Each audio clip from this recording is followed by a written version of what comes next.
MotorWeek is made possible by TireRack.com and RockAuto.com. With the advent of the minivan, many people thought that the station wagon was finished as the American family's main people mover. And for a while it looked like that was true. But suddenly station wagons are back in style, and you can buy them in every size, from subcompacts like the Ford Escort to extra large models like this Chevrolet Caprice. Chevy designers see the huge Caprice wagon as an alternative for the family car buyers who don't want to be seen in a minivan. But can the full-size wagon still compete, or is the Caprice wagon just a case of too much, too late? The Caprice wagon is a lot of transportation. With a length of over 18 feet and a curb weight exceeding 4,300 pounds, it's one of the biggest, heaviest cars that you can buy anywhere. It's also the most aerodynamic wagon on the market. Its wind-cheating shape cutting the air more effectively than even Ford's trend-setting Taurus. Like its sedan counterpart, the Caprice wagon's curvy lines are the kind that you either love or hate. But aerodynamics aren't enough to keep a huge car like this moving.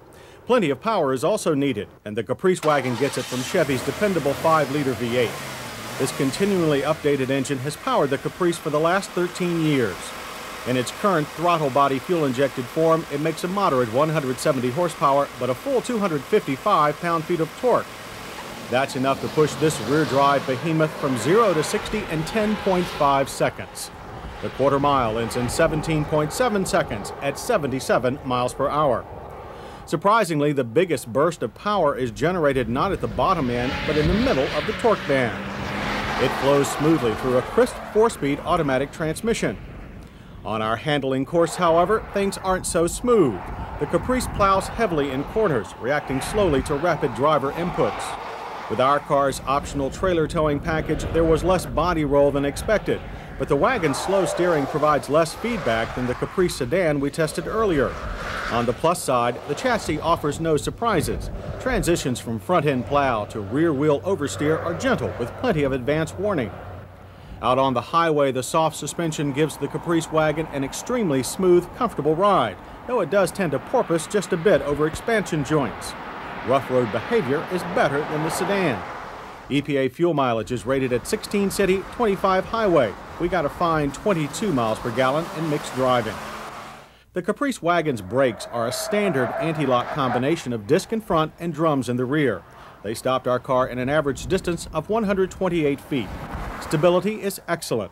Pedal feel starts out soft but quickly firms up, making the brakes easy to modulate during hard stops.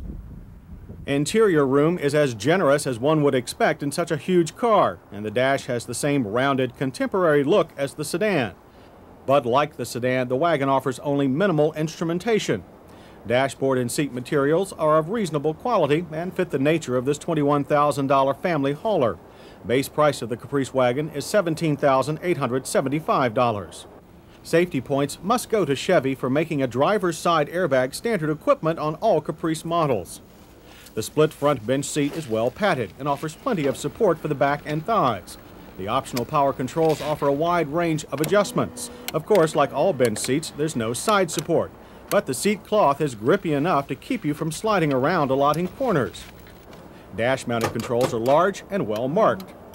There's plenty of storage space and convenience features like this handy cup holder. Heat controls are simple, efficient, work well, but look too plain. The optional compact disc player offers an expensive sound and a foolproof set of controls. Rear seat room is naturally plentiful, and the seat back folds flat to provide a generous addition to the wagon's cargo area. The two-way tailgate reveals a wide and flat cargo hold that's as deep as the car's size would lead you to expect. The fold-away rear-facing third seat allows the Caprice wagon to carry a family of 8 comfortably. Opening rear vent windows are standard. By the way, a 4x8 sheet of plywood will also fit in a pinch. But how does the Caprice wagon rate against minivans? Well, Plymouth's Grand Voyager SE, the big wagon's major minivan competitor, has a base price about $1,500 lower.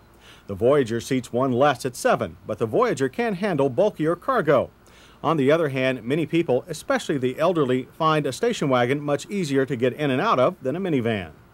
Hits for the Caprice wagon start with the interior's practical design and generous room. We like the brisk acceleration and the smooth ride. We also applaud the standard safety features of anti-lock brakes and a driver's side airbag. Misses are too the mushy handling and the sparse gauges.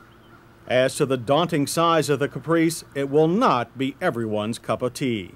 While the robust Chevrolet Caprice wagon is not a giant step forward in automotive design, neither is it a backward slide. It has lots of space, respectable mileage, and a degree of standard safety that no minivan can match. It also doesn't look like a delivery vehicle. There definitely is a market for this car. But if the Caprice station wagon is to succeed in filling its niche, Chevy will have to battle against the image of excess and waste fostered by full-size wagons of old. While we know that task will not be an easy one, we expect the Caprice wagon will be around for a long time to come.